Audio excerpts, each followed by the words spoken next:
नमस्कार, मी पंजाब डक. आज आहे 27 ऑक्टोबर 2025 आणि आजपासून तर माझ्या कोरडवाहू हरभऱ्याच्या शेतातून हवामान अंदाज देणार आहे. तर राज्यातल्या सर्व शेतकऱ्याला सांगू इच्छितो की राज्यामध्ये आणखी 4 दिवस पावसाचे आहेत. म्हणजे 27, 28, 29, 30 तारखेपर्यंत राज्यात विखुरलेल्या स्वरूपाचा पाऊस पडणार आहे. 2 चक्रीवादळ असल्यामुळे हे राज्यात पाऊस पडायला आहे. नसा आहे पाऊस गेला असता, म्हणून त्याच्यामुळे हे पावसानं मुक्काम वाढल्यामुळे म्हणजे 30 तारखेपर्यंत राज्यात पावसाचं वातावरण राहणार आहे. 1 तारखेच्या नंतर पाऊस जोर ओसरणार आहे, म्हणून हा अंदाज लक्षात द्यायचा. आणि हे मी माझ्या शेतामध्ये 1 एकरमध्ये कोरडवाहूला 48 किलो हरभरा पेरलेल्या शेतामध्ये आणि पाहू शकता ही हरभरा आहे. सर, तुम्ही सांगितलं होतं जाळी धुई पडली की पाऊस निघून जाईल. आता हे बघू शकता तुम्ही, जाळी धुई पडलेली आहे. तर राज्यातल्या सर्व शेतकऱ्याला सांगू इच्छितो की ही बघा, ही अशी जाळी धुई असते बघा. ही जाळी धुई आल्याच्या नंतर ही असे जाळे पडतात शेतात. हे आल्याच्या नंतर कंप्लीट राज्यातून 12 दिवसाला पाऊस निघून जातो, हे निसर्ग सांगतो. तर त्याच्यानंतर पाहू शकता की असे जाळे पडलेले. तर हे आणि आणखी उद्याच्याला देखील खूप पडतील, हे पाहू शकता.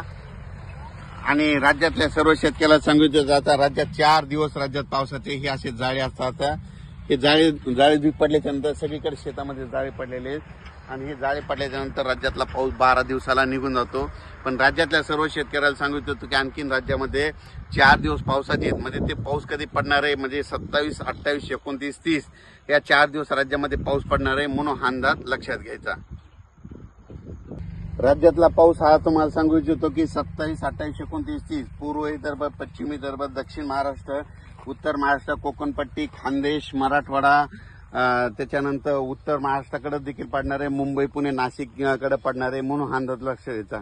हा पाऊस सर्वदूर नाही, फक्त भाग बदलत विखुरलेल्या स्वरूपाचा पडणार आहे, म्हणून राज्यातल्या सर्व शेतकऱ्यांनी हे देखील अंदाज लक्षात द्यायचा.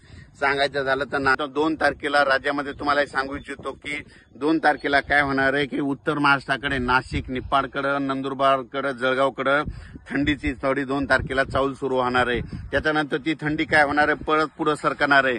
मग ती थंडी उत्तरेकडून काय होणार आहे, दक्षिणेकडे असे खाली खाली सरकत येणार आहे. तर मग असं करत करत इकडे दक्षिण सोलापूरकडे, म्हणजे सोलापूरकडे तुम्हाला एक सांगू इच्छितो की ती थंडी काय